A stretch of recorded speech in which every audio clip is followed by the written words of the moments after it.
నమస్తే, welcome to good morning Telangana. నేను మీ journalist Srisailam. So ఒక్కసారిగా హైడ్రాకు బ్రేక్ పడినట్టు తెలుస్తుంది. వారాంతరంలో హైడ్రా ఇక బుల్డోజర్లతో భారీ నిర్మాణాలని ఒక్కసారిగా నేలమట్టం చేస్తూ వచ్చింది. మనం ప్రతి వీకెండ్లో చూసాం. హైడ్రా కమిషనర్ రంగనాథ్ ఇక వారమంతా జాబితాను సిద్ధం చేయడం, వారం చివరి రోజు ఆదివారము ఇక శనివారాల్లో హైడ్రాకు సంబంధించి భారీ భవనాలు ఏవైతే అక్రమ కట్టడాలు ఉంటాయో వాటిని కూల్చేందుకు రంగం సిద్ధం చేసేవారు. కానీ తాత్కాలికంగా కొంత బ్రేక్ పడ్డట్టు తెలుస్తుంది. ఇక బిగ్ అప్డేట్ ఏంటంటే కుక్కడిపల్లిలో ఉన్నటువంటి బుచ్చమ్మ అనేటువంటి మహిళ ఆత్మహత్యతో ఆ మహిళకు హైడ్రాకు సంబంధం ఉందంటూ కూడా ఇప్పటికే ప్రతిపక్షాలు పెద్ద ఎత్తున ఆరోపణ చేస్తూ ఉన్నాయి. ఈ నేపథ్యంలో మానవ హక్కుల కమిషన్లో హైడ్రా కమిషనర్ రంగనాథ్పై కేసు నమోదైనట్టుగా తెలుస్తుంది. ఈ నేపథ్యంలో తాత్కాలికంగా హైడ్రాకు అయితే బ్రేక్ పడింది. ఇక రంగనాథ్ స్పష్టంగా నిన్న చెప్పారు, హైడ్రాకు ఎటువంటి ఇక బంధుప్రీతి ఉండదు, ఎటువంటి పేద మధ్యతరగతి తేడా ఉండదు. అక్రమార్కులు పేదల్ని ముందుంచి కేవలం పేదల ముందుంచి మాత్రమే వాళ్ళు అక్రమ కట్టడాలు కట్టారు. అటువంటి అక్రమ కట్టడాలనే కూల్చుతున్నాము. ఇక బుచ్చమ్మ మరణానికి హైడ్రాకు ఎటువంటి సంబంధం లేదని క్లారిటీ ఇచ్చే ప్రయత్నం చేశారు. సో ఈ నేపథ్యంలో ఇక హైడ్రా కమిషనర్ రంగనాథ్పై కేసు నమోదవడంతో మానవ హక్కుల కమిషన్లో ఒక్కసారిగా చర్చనీయాంశంగా మారింది. హైడ్రాకు తాత్కాలిక బ్రేక్ పడ్డట్టు తెలుస్తుంది. మరోవైపు ఇక మహిళలకు సంబంధించి మహిళల్ని యజమానులుగా గుర్తిస్తూ హెల్త్ కార్డులు, రేషన్ కార్డులు ఇచ్చేటువంటి ఆలోచనలో ఉన్నట్టు తెలుస్తుంది రాష్ట్ర సర్కార్. ఇక మరోవైపు అనేక అంశాలు ప్రతిపక్షాలు హైడ్రాతో ఇక మూసీ సుందరీకరణతో పేదల రక్తం తాగుతున్నారు, ఇక మూసీలో పారేది నీళ్లు కాదు పేదల రక్తం అంటూ ప్రతిపక్షాలు విమర్శలు చేస్తున్నాయి. ఒక్కసారి అసలు రాష్ట్ర రాజకీయాల్లో ఏం జరుగుతుంది, హైడ్రాకు ఎన్ని రోజుల బ్రేక్ పడింది, హైడ్రా కమిషనర్ రంగనాథ్పై పెట్టిన కేసు ఏంటి, అసలు రాజకీయ పరిణామాలు ఎటువైపు చోటు చేసుకుంటాయి, ఒకసారి ఇవాళ దినపత్రికలో చూసే ప్రయత్నం చేద్దాం. మొదటగా హెడ్లైన్స్, అనంతరం పూర్తి వార్త వివరణలోకి వెళ్దాం. మొదటగా మన తొలి వెలుగు ఈ పేపర్ కనుక చూసుకున్నట్టయితే మన తొలి వెలుగు ఈ పేపర్లో చూస్తే హర్ష సాయి అమ్మాయిల బ్రోకర్, రాజకీయ నేతల కోసం యువతులను పంపేవాడు. యూట్యూబర్ కేసులో వెలుగులోకి రోజుకో కొత్త విషయం. తన విలువ 10 కోట్లు, అడిగినంత ఇస్తే ఏమైనా చేస్తా. పొలిటీషియన్స్కు ఒక్కటే వీక్నెస్, అది అమ్మాయిలు. బెట్టింగ్ యాప్ ప్రమోట్ చేస్తే ఎంతైనా ఇస్తారు, నేను కాకపోతే మరొకరితో ప్రమోట్ చేయించుకుంటారు. అమ్మాయితో హర్ష మాట్లాడిన ఆడియో సోషల్ మీడియాలో వైరల్ అవుతుంది. హర్ష ఎస్ఐ అంటే నిజంగా డిజిటల్ మీడియాలో ఎంటర్టైన్మెంట్ చూసే ప్రతి ఒక్కరికి తెలియని వాళ్ళంటుండరు. ముఖ్యంగా యువతకు, యూత్ పోరగాలంతా కూడా హర్ష సాయికి పెద్ద ఫ్యాన్స్ ఉంటారు. సో అటువంటి హర్ష సాయి అమ్మాయిల బ్రోకర్ అంటూ హర్ష సాయి ఇల్లీగల్ యాక్టివిటీస్ అన్ని కూడా బయటకు వస్తూ ఉంటే ఒక్కొక్కరు ఆశ్చర్యపోతున్నారు. హర్ష సాయినా ఇట్లాంటి పనులు చేస్తుందంటూ ఒకసారిగా ఆందోళన క్రియేట్ అవుతున్నటువంటి పరిస్థితి. నిజంగా హర్ష సాయి కనుక తప్పు చేస్తే హర్ష సాయి నిజంగా కోలుకొని లేని దెబ్బ పడ్డట్టే. హర్ష సాయికి జీవితంలో మళ్ళీ ఇక పైకి లేచే అవకాశం లేనటువంటి దెబ్బ హర్ష సాయికి పడ్డట్టే. హర్ష సాయి కనుక ఇవన్నీ ఆరోపణలు నిజమైతే మాత్రం ఇక నిజంగా హర్ష సాయి అంత చీటర్ ఇక ఎవ్వడు ఉండడు నాకు తెలిసి. ఒకసారి మరో వార్త చూస్తే రాఘవ కన్స్ట్రక్షన్ నుంచి కీలక ఫైళ్లు, కంప్యూటర్లు మాయం. దాడులకు ముందే ఎత్తుకెళ్లిన పొంగులేటి మనుషులు, రైట్స్కి ముందు పొంగులేటి ఆఫీసులపై ఈడీ నిఘా. ఫైళ్లు తీసుకెళ్తున్న వారి ఫోటోలు తీసిన ఈడీ అధికారులు. పాత కేసుతో పాటు కొత్త కేసు నమోదు చేసే అవకాశం. లగ్జరీ వాచ్లు కొన్న పొంగులేటి కొడుకు ఇక హవాలా క్రిప్టో ద్వారా నగదు చెల్లించినట్టు కేసు. అడ్డంగా బుక్ అయిన పొంగులేటి మంత్రి తీరుపై ఇక ఈడీ ఆగ్రహం క్లియర్గా కనిపిస్తుంది. ఈడీ సోదాలు జరుగుతూ ఉన్నాయి. మంత్రి పొంగులేటి శ్రీనివాసరెడ్డి నివాసానికి సంబంధించి తనకు సంబంధించినటువంటి ఆఫీస్ కార్యాలయంలో. ఈ నేపథ్యంలో ఇక భారీ స్థాయిలోనే డబ్బులో బయటపడే అవకాశం ఉంది. దాదాపు 800 కోట్లకు పైగానే అమౌంట్ బయటపడే అవకాశం ఉన్నట్టు తెలుస్తుంది. ఇక ఫైళ్ళన్నీ కూడా తీసుకెళ్తున్నట్టుగానే ఈడీ రాకముందే ఫైళ్లను గుట్టు చప్పుగా మాయం చేసేటువంటి ప్రయత్నంలో భాగంగా పొంగులేటి అనుచరులు చేసే ప్రయత్నం చేశారు. ఈడీ ఆఫీసర్లు ఫోటోలు సైతం తీసి క్లియర్గా వాళ్ళ దగ్గర పెట్టుకున్నట్టుగా తెలుస్తోంది. మరి ఈ నేపథ్యంలో ఒక మంత్రి ఇటువంటి యాక్టివిటీస్కు పాల్పడడం, మంత్రి అనుచరులు ఇటువంటి కార్యకలాపాలకు పాల్పడడం, ఈడీనే తప్పుదో పట్టించడం నిజంగా చర్చనీయాంశంగా మారింది. నిజంగా సిగ్గుచేటు ఈడీ అనేది అందరికీ తెలుసు. సో ఈడీని ఇలా పక్కదో పట్టిస్తే ఏం జరుగుతుందో గతంలో మనం చూసాం. ఈడీని కల్వకుంట్ల కవిత లిక్కర్ స్కామ్ విషయంలో ఏ విధంగా మరి ఇబ్బందికి గురి చేసింది, ఆ యొక్క డాక్యుమెంట్స్ అన్నీ, ఆ ఫోన్లన్నీ కూడా పగలగొట్టడం, ఇతరితర డిస్మాచ్ చేయడం, అవన్నీ మనం చూసాం. దాదాపు తిహార్ జైల్లో 3-4 నెలలు ఉండొచ్చి వచ్చింది. సో ఇప్పుడు మరి పొంగులేటి విషయంలో రాఘవ కన్స్ట్రక్షన్ నుంచి కీలక ఫైళ్లు కంప్యూటర్లు మాయము, దాడులకు ముందే ఎత్తుకెళ్లిన పొంగులేటి మనుషులు అంటూ మనకు తొలి వెలుగులో వార్త కనిపిస్తోంది. మరి పొంగులేటి పరిస్థితి ఏంటో భవిష్యత్తులో చూడాల్సిన అవసరం ఉంది. మరో వార్త చూద్దాం. హైడ్రాకు బ్రేక్, అక్రమణల కూల్చివేతలు బంద్, మహిళా ఆత్మహత్య, హైకోర్టు ఆదేశాలతో వెనక్కి తగ్గిన హైడ్రా. నిన్న భారీ ఎత్తున కూల్చివేతలకు ప్లాన్, పెద్ద సంఖ్యలో బుల్డోజర్లు తెప్పించిన రంగనాథ్. వరుస సంఘటనలతో బ్రేక్ వేసినట్లుగా చర్చ. హైడ్రా అంటే భయం కాదు భరోసా. సోషల్ మీడియాలో తప్పుడు ప్రచారం, చెరువులు నాలాలు కాపాడడమే హైడ్రా లక్ష్యం. ఇక అక్రమంలో పేదలంటే వాళ్ళ జోలికి వెళ్ళడం లేదు.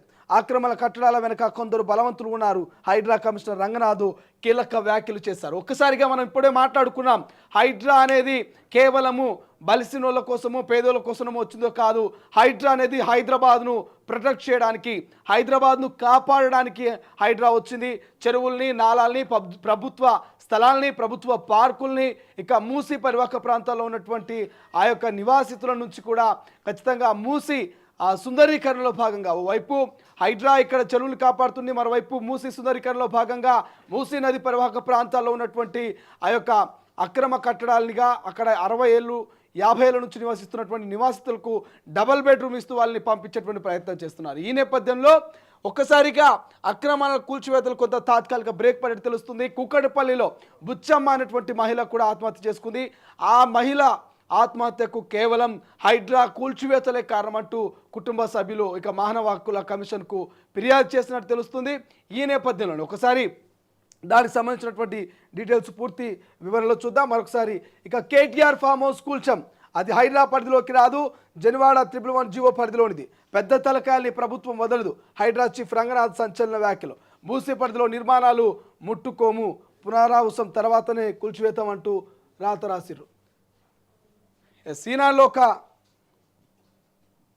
హెడ్లైన్ చూద్దాం. ఈనాలో ఉన్నటువంటివి, సంపన్నులతో సమానంగా పేదలకు న్యాయం దక్కడం లేదు, ఈ పరిస్థితుల్లో మార్పు రావాలి, మహిళల భద్రతకు వ్యవస్థ అవసరం.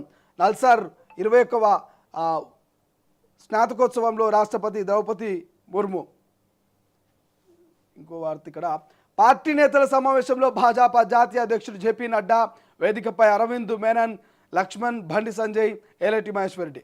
పార్టీని పటిష్టం చేయాలి, పక్షం రోజుల్లో సభ్యత్వ నమోదు పూర్తి కావాలి, ఎవరు అతిథులు కాదు, మంత్రులు, ఎంపీలు, ఎమ్మెల్యేలు తిరగాల్సిందే భాజపా జాతీయ అధ్యక్షుడు నడ్డా. ఇక సర్పంచ్ ఎన్నికలు వస్తూ ఉన్నాయి.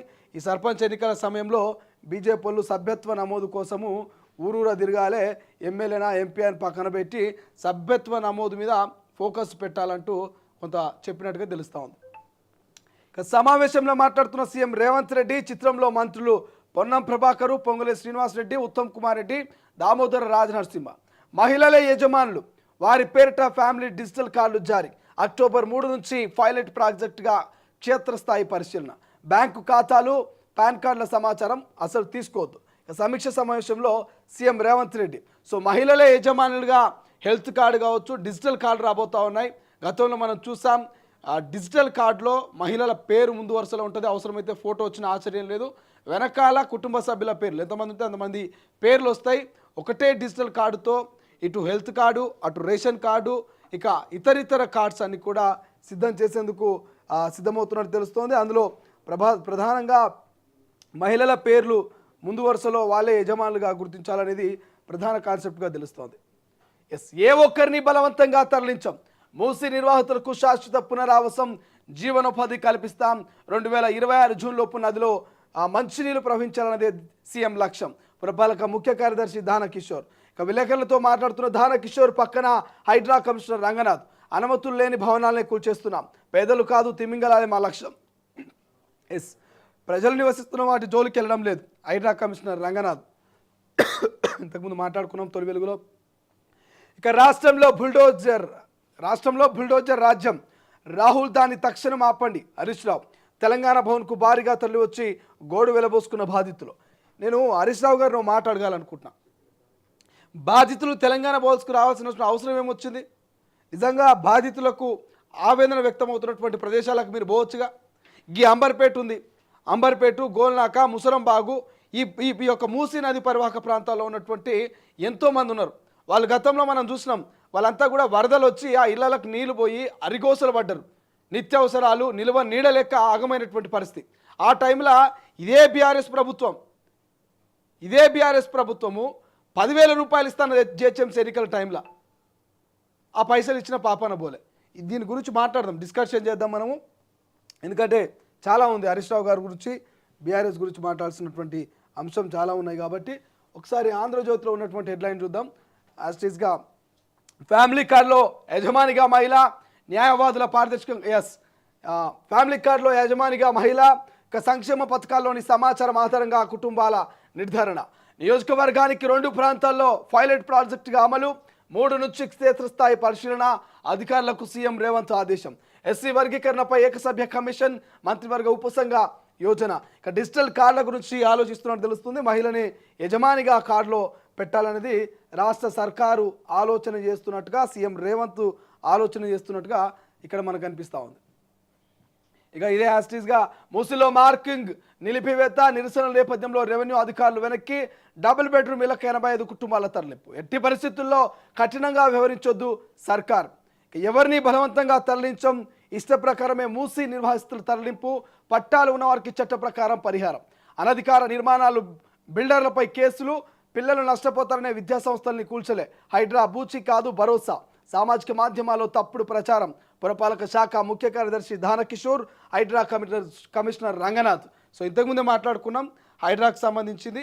సో అవే హెడ్లైన్స్ ఆంధ్రజ్యోతిలో కనిపిస్తున్నాయి. ఇక నీటి నిల్వతోనే కుంగింది మేడిగడ్డ బ్యారేజ్ సంబంధించింది. నిల్వ చేస్తే తప్ప బ్యారేజీలను నడిచే పరిస్థితి లేదు, సరిపడా వరదలో వెళ్ళేలా బ్యారేజీని డిజైన్ చేయలేదు, నిల్వతో ఒత్తిడి పెరిగి పునాది నుంచి ఇసుక జారింది, ప్రవాహ వేగాన్ని అంచనా వేయలేకపోవడమే కారణం.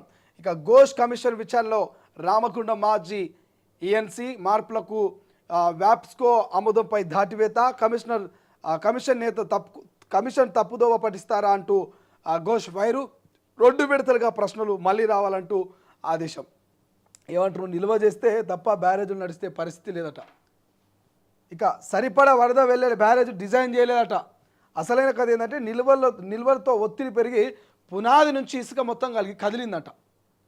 ఎంత దారుణం అంటే ఈ కుంగుబాటు, ఈ కథ, ఈ కార్ఖాని, అరే లక్షల కోట్ల రూపాయలు ప్రజాధనాన్ని తీసుకుపోయి ఇక మొత్తం ఆగం చేసిరు. మళ్ళీ దీని గురించి మాట్లాడరు హరీష్ రావు గారు, ఇలా కేటీఆర్ గారు మాట్లాడరు, కేసీఆర్ గారు మాట్లాడరు. అయిపోయింది. ఇక మేడిగడ్డ, అన్నారము, సుందిల్లా బ్యారేజీలు ఈ కథ మొత్తం పక్కన పెట్టిరు. కమిషన్ వేసిరు. ఆ కమిషను ఇక ఎంక్వైరీ చేస్తూ పోతా ఉంది. మాకేం సంబంధం అన్నట్టుగా సైలెంట్గా ఉన్నారు. కానీ మరి దీని గురించి చెప్పట్లే. కనీసం నిల్వ చేస్తే తప్ప బ్యారేజీలు నడిచే పరిస్థితి లేట, సరిపడా వరద వెళ్ళే బ్యారేజీని డిజైన్ చేయాలంటూ అధికారులు చెప్తా ఉన్నారు. దీని మీద స్పందించారు. ఒకసారి వెలుగులో చూద్దాం.